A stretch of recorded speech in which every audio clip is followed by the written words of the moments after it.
You wake up early, work on the project, eat healthy. You're locked in with a mindset that actually works. Oh wait, what's this?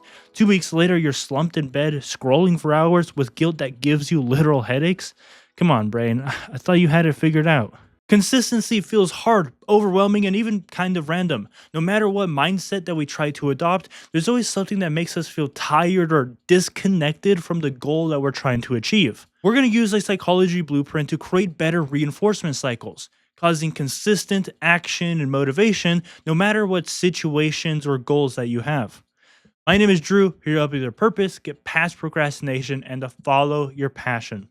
You know deep down that you can work hard. You've made progress and you proved it to yourself before. We all go through a phenomenon where we have a goal, we actually decide to take action, we push really hard, we actually start making progress.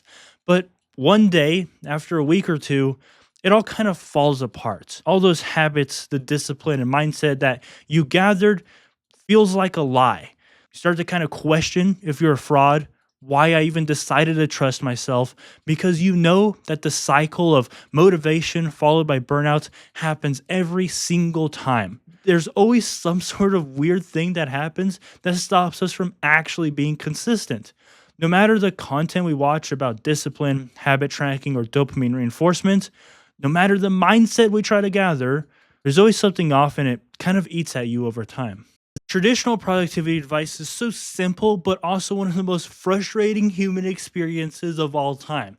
People will tell you, be more disciplined, build the habit trackers, want things more, and then you will achieve the things. You just don't want it enough. You're not trying hard enough.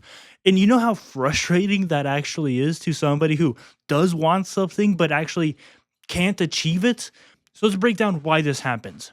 At the forefront of neuroscience of motivation, we see something called dopamine reinforcement. Think of dopamine as your brain's internal GPS. Its job is to spot things that are good for you, like food or success, put a bright, glowing marker on them. This is how your brain knows what is safe and pleasurable, so you feel this internal emotional tug to do that activity again. Dopamine reinforcement is utilized by basically every company, from advertising to social media to AI to video game industry. It is how you make people addicted to their platform or thing that they're trying to sell. And as the consumer, this is how you feel an internal craving to go back to social media, to YouTube, to play games. And like, it's the thing that consumes your mind. It is so addicting, it's so fun, it's enjoyable. So what most advice likes to suggest is we need to create better reinforcement cycles for the work that we want to do or objectives that we have. But there's a problem with this. You see, dopamine reinforcement and reinforcement cycles only exist in a vacuum when you have a closed ecosystem. I come from a video game developer background, and I will tell you, everything about a video game is determined by the developer. From the physics engine to the characters to the stories to what reinforcement you get to the goals that you have are all determined by the developer. You have no say in how much fun you have when you play the game. All the fun is determined by the developers. There's entire videos talking about how to make pushing a button feel fun and have good dopamine reinforcement, from tactile feedback to particles to experience to long-term effects. Everything is very thought out when you have a closed ecosystem. But the problem is, the real world isn't like that. When you try to work on the business, make the website, write the book, whatever it is, you don't determine the responses that the world gives to you. When you go talk to somebody that you find attractive, try to get in a relationship, you don't determine what they say to you. So it's impossible to have consistent reinforcement. In fact, most times you get negative reinforcement, which is why a long time ago, some psychologists came together and created a term called learned helplessness, where normally we want to try to achieve things and we will try to overcome hard circumstances. But learned helplessness suggests that if we get enough negative reinforcement, we will just predict that nothing will ever go good for us. And then you're screwed. You're not going to be consistent. You're never going to feel motivated. In fact, the exact opposite happens. Thinking about the project makes you tired, lethargic, and like you can't focus. If you look on social media, you see this all over the place. People talking about wars and politics, feeling like every single day is going to be their last day on earth because there's going to be some war that just starts up. Or talking about getting in a relationship. People feel like it's impossible these days to find the right person or to make money. People feel like it's impossible because it's all controlled by a select group of people. Now, whatever it is, these people have learned to be helpless and to stop putting in effort because their brain predicts that it's not worth doing anything.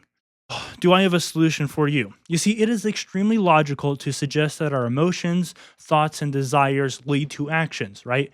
I feel motivated, I take action, A-okay. And if we can increase the strength of that part of our brain, then we will be even more A-okay. But there's a big issue here. That part of your brain that causes action is not the part of your brain you want to increase in power. In fact, it's the exact opposite. This part of your brain is kind of like an imaginary government system that is very corrupted. And so, what it's trying to do is convince you to give it more power. And once it gathers enough power, it is now able to control you. And now you are a slave to it. This is what we see in addictions, right? So a brain convinces the person, the human, to fall into the addiction time and time and time again. It'll listen to emotions, it'll listen to logic, impulses, memories, whatever it can. Once your addicted part of your brain becomes powerful enough, it'll use everything it can to make it so you take action to keep feeding the addiction. When somebody goes from business to business to business, never actually making progress, this is because they've fed this part of their brain that is a perfectionist or addicted, and that has gone so strong that it convinces them to not actually do the important task. It means to just avoid it, keep switching businesses, keep switching relationships, do things that aren't important in order to keep feeding this part of the brain. This part I record before the rest of our conversation to give you into a glimpse of what it looks like to have a proper meditation, at least in the way that'll help you with what we're talking about. So, what I typically do during a meditation, I sit in my room, I have a timer going, there's no other stimulus, there's no TV, no computer going, no food, no really anything happening.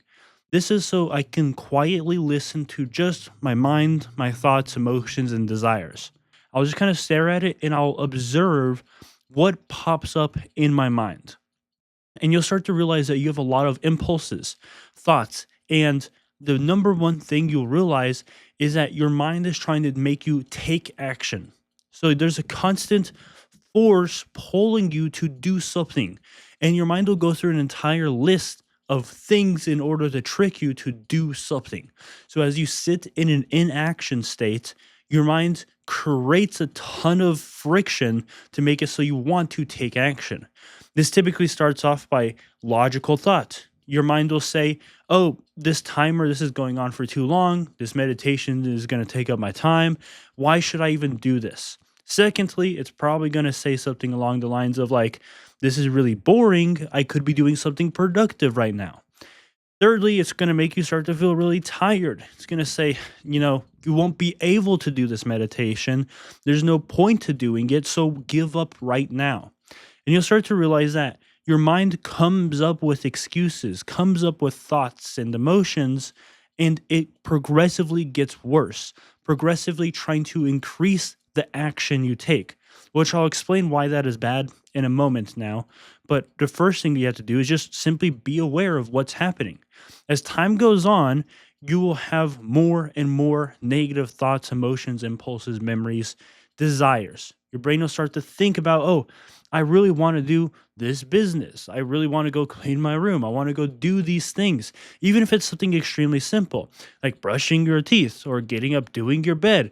Whatever it is, there's an impulse to take action, even though our sole objective during a meditation is inaction. Your purpose is to be still and to listen to the mind.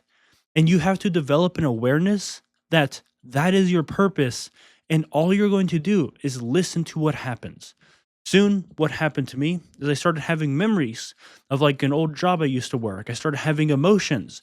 I I started thinking about what my past video did for views, what I should improve on, like what I should be talking about for my next video. I had impulses thinking about maybe I should play games or, should I go on YouTube? This is kind of boring. Like, what's the point of all this? And the number one thing you realize is that the brain tries to use these techniques that it knows always works on you. So if you're a logical, smart person, it'll try to use logic against you. It'll say you don't, it'll start to make up excuses like you don't have a lot of time left in the day, or you don't have time to do this, or you could be doing something productive. If you're a more emotional or in tune person, it'll bring up fear responses, stress, anxieties. It'll bring up a sense that like I need to be doing something. And as you sit down with the awareness that these thoughts are being developed by your brain. And we could segment our brain into saying that there's like a lizard brain or, it's a habit brain or even addicted brain. There's some thing that we could probably put an identity to that is creating these thoughts, emotions, and desires. You always see that there's a link between the things you want, the logic you have, and the emotions you feel. Because whenever you have a logical thought, there's also an associated emotion. You think I should go approach that cute girl or something. And then what emotion do you feel? There's always an association. An association is typically determined by how much faith you have in the success of achievement. So if you want something, your wanting creates thoughts. And depending on how your thoughts go, it'll create emotions. If your thoughts say that this is achievable, you have positive emotions. So there's a triangle between your desires, thoughts, and emotions. And so this is all created, that whole triangle is created by your mind, right? It's not really you because you are more of the awareness of your mind when you really want to. This is why we practice meditation, so you can separate and purposely practice separating who you are from the thoughts that pop up in your mind. Again, some people have strong addictions, whether it be drugs or pornography or video games or literally anything. Addictions will try to use as much of any tool that it can to convince you that it doesn't exist.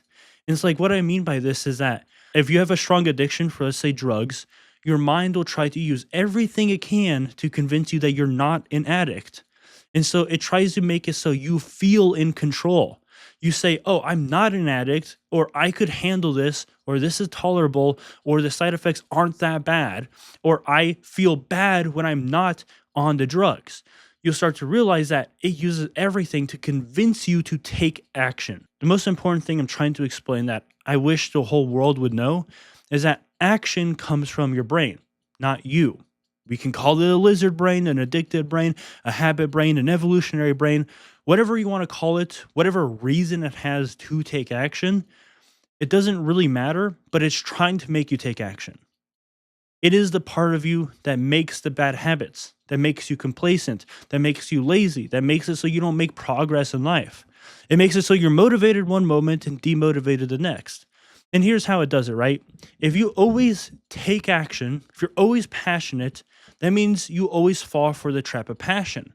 So if your brain wants you to avoid something, then what it'll use is passion against you. This has happened to me many times because I'm typically a very creative, logical and passionate person. I like working on businesses. I like making websites and graphic design and programming and all these things. I have a large skill set for creating stuff. But my mind says, why work on YouTube when you could make the website? And then I'm avoiding the hard thing, which is actually making content. Because that's the most important thing for me to do right now. Objectively, the website doesn't matter if I don't have any views on my videos to funnel to a website. And so my brain will say, okay, maybe let's work on the website. And then it'll give me a lot of passion to go do that thing. What is passion? It's a form of convincing you to take action. So as you sit down and you're aware of your mind, you're aware that passion is an emotion, motivation, even for a lot of people, anxiety or fear, these emotions are there to motivate you to take action.